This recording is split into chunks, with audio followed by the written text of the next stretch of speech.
Membro Parlamento Nacional lamentável a educação municipal Ermera nebe haruka apoiamento político ba apoia administração escola mesmo lá ia serviço ruma nebe sira belehalo. Deputado bancada PLP Adolfo Martins quinta-feira lorontolo fulang outubro tinangne ia Parlamento Nacional. Nia parte lamenta também destaca funcionário barak e escola, mas bela ia serviço no balumba ocupa falifating armazém merenda escolar niang hodida dalia. Saja hina baloror.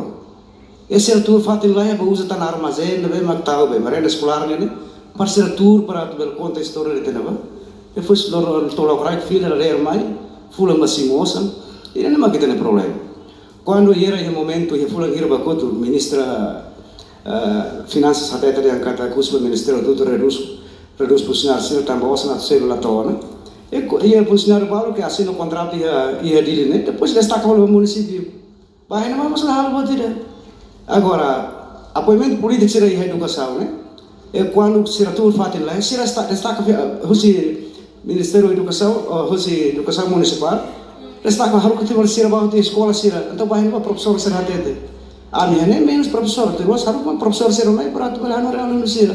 Agora harus boleh apoiamento político ser mai né para horazão né natu apoio pela administração escola né. Ian para administração escola né negap hal serviço.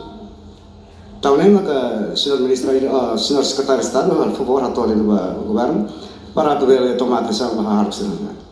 Enquanto vice-ministra Assuntos Parlamentares Interina, Alvina de Souza Carvalho promete, governo se encaminha assunto neba linha ministerial Sira, Rodibele toma atenção para a questão né. No nono governo garante se busca solução para o problema educação niang, nebe continua se preocupação e a público. Reportagem Melda Fátima, Televisão Timor Post.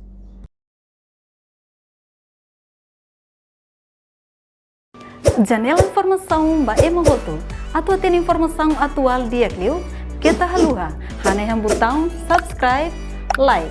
Halo comentário no fahe tutang ba media sosial hotu.